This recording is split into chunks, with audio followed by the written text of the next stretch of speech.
बिस्मिल्लाहिर्रहमानिर्रहीम। अस्सलाम वालेकुम स्टूडेंट्स, कैसे हैं? मैं हूं मोहम्मद अब्बास अपने यूट्यूब चैनल महर अब्बास एजुकेशन ट्यूब मैथ के साथ। और आज हम जो काम करने जा रहे हैं वो फिज़िक्स 10th क्लास के प्रैक्टिकल से मुतल्लिक़ है। और जो सबसे पहले हमने प्रैक्टिकल सेलेक्ट किया है वो है ग्लास स्लैब की मदद से लॉज ऑफ रिफ्रैक्शन को वेरीफाई करना और फिर ग्लास का रिफ्रैक्टिव इंडेक्स मालूम करना। तो आप जानते हैं कि थ्योरी उस वक़्त तक कारगर नहीं होती जब तक उस थ्योरी के साथ प्रैक्टिकल ना हो। तो प्रैक्टिकल से किसी भी सूरत में इनकार नहीं किया जा सकता। जिस तरह फील्ड्स के अंदर किसी भी फील्ड में जाने के लिए उस फील्ड की थ्योरी के साथ साथ प्रैक्टिकल एक्सपीरियंस और प्रैक्टिकल वर्क का होना बहुत ज़रूरी है, उसी तरह मेरे ख़्याल में तो ये जो हमारे साइंस सब्जेक्ट्स हैं जिसमें फ़िज़िक्स, केमिस्ट्री, बायो, तो इनका प्रैक्टिकल भी होना बहुत ज़रूरी है। तो आज हम फ़िज़िक्स 10th क्लास का पहला प्रैक्टिकल जो कि लाइट से मुतल्लिक़ है वो करने जा रहे हैं। लाइट के अंदर जितने भी प्रैक्टिकल्स हैं वो बहुत अहम हैं, लेकिन इन प्रैक्टिकल्स में से ग्लास स्लैब और प्रिज्म के दो प्रैक्टिकल्स ऐसे हैं जो वेरी वेरी इम्पोर्टेंट हैं। इन दोनों में से एक प्रैक्टिकल तो हर इम्तहान के अंदर, हर प्रैक्टिकल के अंदर पूछा जाता है। एक ग्रुप को ना आए तो उससे अगले ग्रुप में ये दोनों में से कोई एक प्रैक्टिकल मौजूद होता है। तो ग्लास स्लैब की मदद से लॉज ऑफ रिफ्रैक्शन या रिफ्रैक्टिव इंडेक्स मालूम करने के लिए ग्लास स्लैब को इस्तेमाल किया जाता है। ये ग्लास स्लैब क्या होती है इसको आपके सामने रखते हैं। ग्लास स्लैब एक ऐसा ट्रांसपेरेंट मटेरियल है जो क्यूबाइड शक्ल का है और इसकी मदद से प्रैक्टिकल को परफॉर्म करते हुए हम लॉज ऑफ रिफ्रैक्शन की वेरिफिकेशन करेंगे और रिफ्रैक्टिव इंडेक्स भी फाइंड करेंगे। इंसिडेंट एंगल और एंगल ऑफ रिफ्रैक्शन के बारे में भी जानेंगे। इंसिडेंट रे और रिफ्रैक्टेड रे के बारे में भी जानेंगे और रे डायग्राम प्रैक्टिकली ड्रा करेंगे। तो सबसे पहला स्टेप जो ऑपरेटर्स का है, तो इस प्रैक्टिकल के लिए जो ऑपरेटर्स आपको चाहिए, सबसे अहम चीज़ glass slab, number 2 drawing pins, number 3 common pins, number 4 protector, number 5 scale, number 6 lead pencil या कोई दूसरी पेंसिल, और इसके अलावा रेज़र और शार्पनर वगैरह का होना ज़रूरी है। इसके लिए कैलकुलेटर का होना भी ज़रूरी है। जब हमने रिफ्रैक्टिव इंडेक्स फाइंड करना है तो उसके लिए कैलकुलेटर की ज़रूरत पड़ सकती है। तो यहाँ मैं सबसे पहली चीज़ जो इस प्रैक्टिकल के अंदर होती है वो स्लैब को प्रॉपर जगह पे रख के उसकी बाउंड्री लगाना होती है। वैसे तो ये काम उधर प्रैक्टिकल के अंदर लेड पेंसिल से किया जाता है ताकि गलती होने की सूरत में रेज़ किया जा सके, लेकिन यहाँ मैं ये काम ब्लैक पॉइंटर की मदद से करूँगा ताकि वीडियो के अंदर बनने वाली चीज़ों को, लगाए जाने वाली रेज़ और एंगल्स को ज़्यादा वाज़े देखा जा सके। तो सबसे पहले हम इस स्लैब को ड्राइंग बोर्ड पर पेपर लगाकर इस तरह स्लैब को रखेंगे कि चूँकि हमने कॉमन पिन्स लगानी है, दोनों तरफ प्रॉपर डिस्टेंस हो जहां कम से कम 2 कॉमन पिन्स आसानी से लगाई जा सके। तो सबसे पहले हम इसकी बाउंड्री ड्रा करते हैं। तो बाउंड्री ड्रा करने के लिए स्लैब को उंगली या हाथ की मदद से ऊपर से दबा के रखेंगे ताकि वो अपनी जगह से मूव ना कर जाए, और इसकी बाउंड्री ड्रा करेंगे। तो बाउंड्री ड्रा करने के लिए मैंने पहले भी बताया हम लेड पेंसिल का इस्तेमाल करते हैं, लेकिन यहाँ हम लेड पेंसिल की बजाय ब्लैक पॉइंटर का इस्तेमाल करेंगे ताकि बाउंड्री ज़्यादा वाज़े और अच्छी लगाई जा सके। मैं स्लैब उठाता हूँ, आप देख सकते हैं कि इसकी मदद से, पॉइंटर की मदद से बाउंड्री वाज़े और क्लियर लग गई है। अब हम इस प्रैक्टिकल का अगला स्टेप शुरू करते हैं। जी, तो प्रैक्टिकल का अगला वेरी इंपॉर्टेंट स्टेप, स्लैब को हमने सेट कर दिया, उसकी बाउंड्री लगा दी। अब कॉमन पिने लेके इस स्लैब के एक तरफ एक सीध में लगानी है, वो लगाएंगे।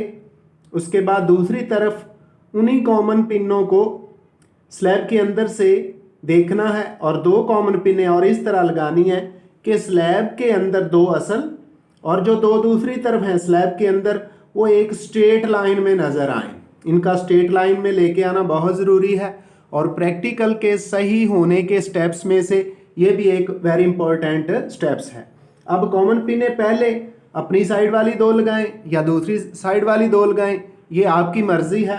तो अपनी आसानी के लिए बेहतर है कि आप 2 कॉमन पिने जो दूसरी साइड पे हैं वो पहले लगाएं, ताकि बाद वाली कॉमन पिने जो आपकी साइड वाली हैं वो लगाना ज़्यादा आसान हो। तो हम 2 कॉमन पिने लगाते हैं दूसरी साइड पे, पहली कॉमन पिन लगा दी, और ख्याल रहे कि ये कॉमन पिन्स परपेंडिकुलर यानी वर्टिकल होनी चाहिए, इनके अंदर टेढ़ापन नहीं होना चाहिए, यानी पेपर के साथ इनका एंगल 90 डिग्री का होना चाहिए। हमने एक कॉमन पिन लगा दी, इसकी सीध में हम दूसरी कॉमन पिन भी लगाते हैं।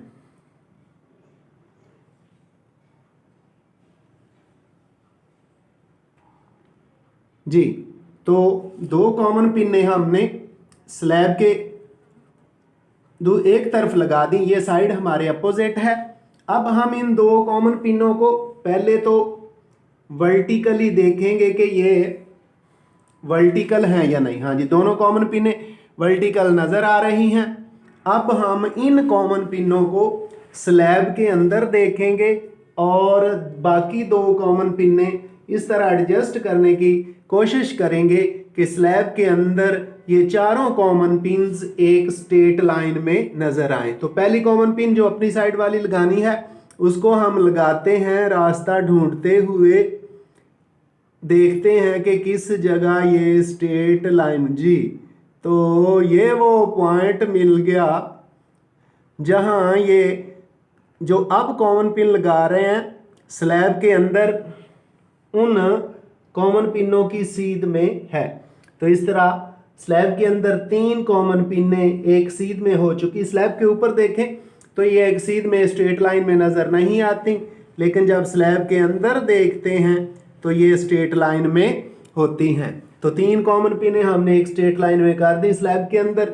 अब चौथी कॉमन पिन लगानी है, वो भी इनके साथ जब इनको स्लैब के अंदर देखें तो 2 असल कॉमन पिन्स और 2 का इमेज स्लैब के अंदर एक स्ट्रेट लाइन में होना चाहिए। तो चौथी कॉमन पिन लगाते हैं।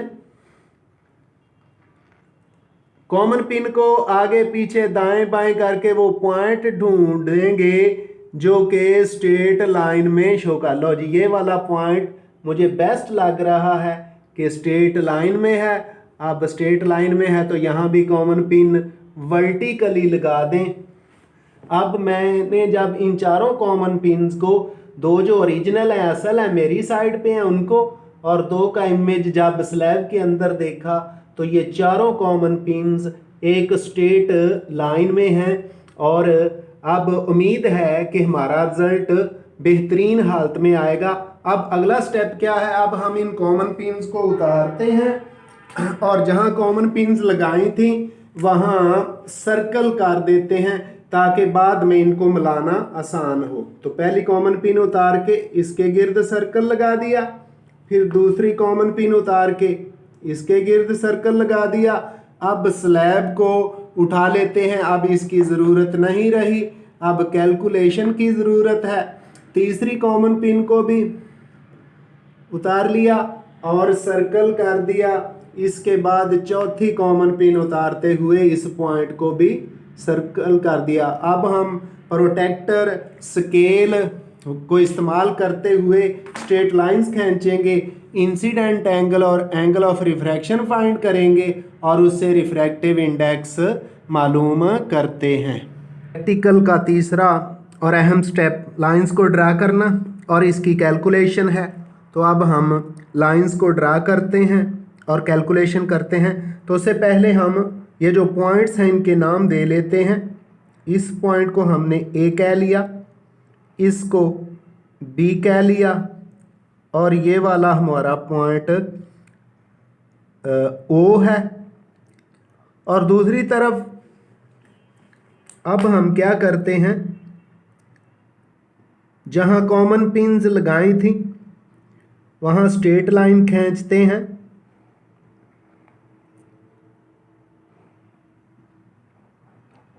ये हमारी इंसिडेंट रे हो गई है जिस पर शुरू में हमने कॉमन पिन रखी थी।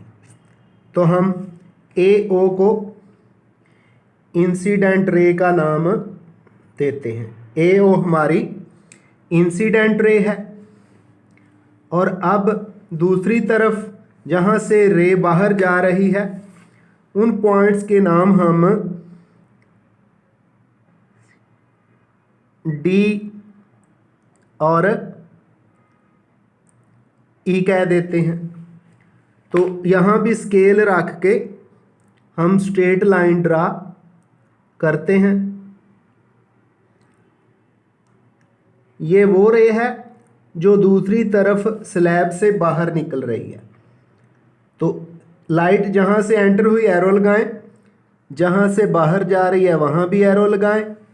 अब जिस पॉइंट से लाइट एंटर हुई उसको हमने ओ का नाम दिया और जिस पॉइंट से वो स्लैब से बाहर निकल रही है उसको हमने सी का नाम दे दिया। अब सी और ओ को भी जॉइन कर देते हैं। हमने सी और ओ को भी जॉइन कर दिया और यहाँ भी एरो लगा दिया। तो स्लैब के अंदर ओ सी लाइन है,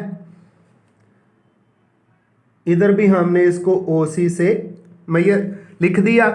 अब हम पॉइंट ओ पर नॉर्मल ड्रा करते हैं और एंगल्स मेजर करते हैं। तो उसके लिए प्रोटेक्टर को स्लैब की जो इनिशियल लाइन थी उस पर रखा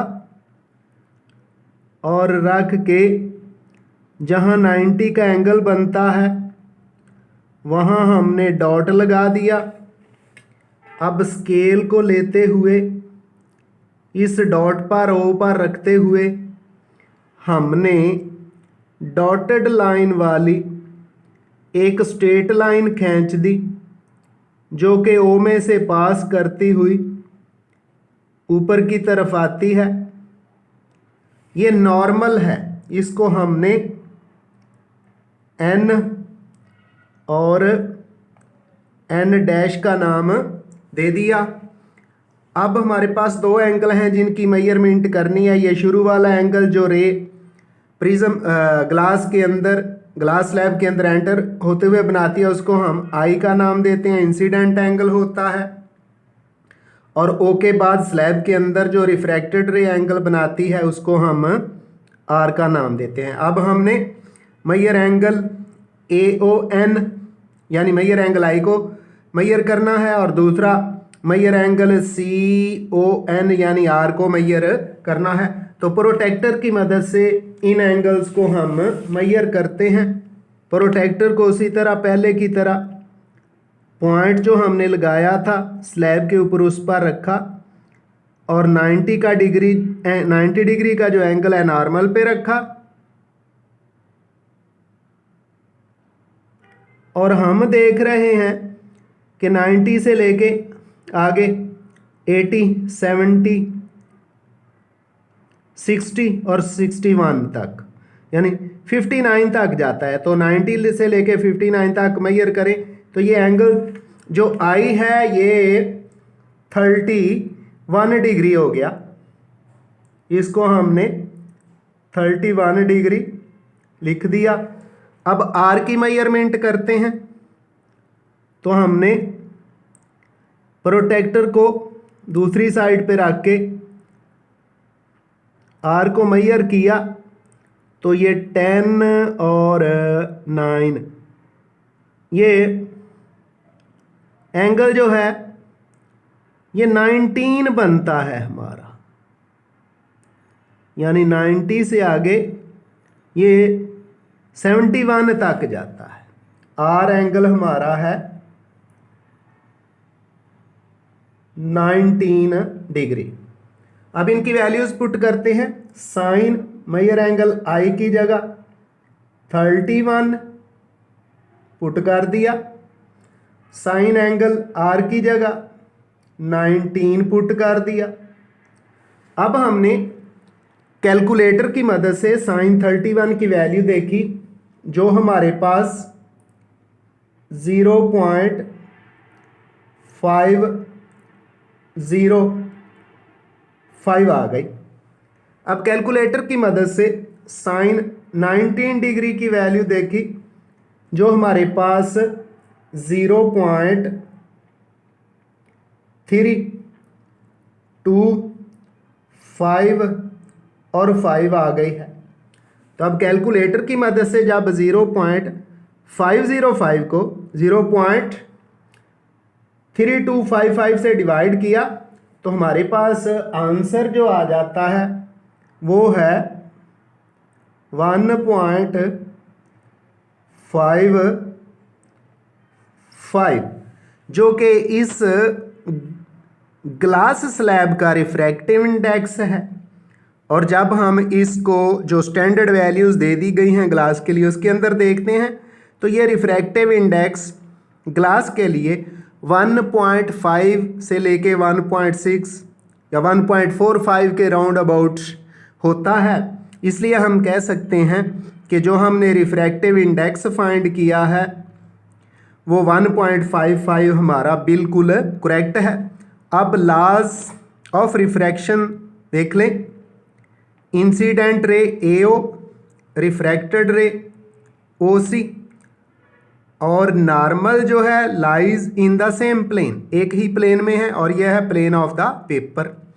दूसरा, इंसिडेंट एंगल के साइन और रिफ्रैक्टेड एंगल के साइन में जब हमने रेशो निकाली है तो वो भी कांस्टेंट आई है, यानी refractive index according to Snell's law वह 1.55 आया है और अप्रॉक्सीमेटली ग्लास का इतना ही होता है। आइंदा मिलेंगे एक नई वीडियो के साथ। दुआ में याद रखिएगा। अल्लाह हाफिज़।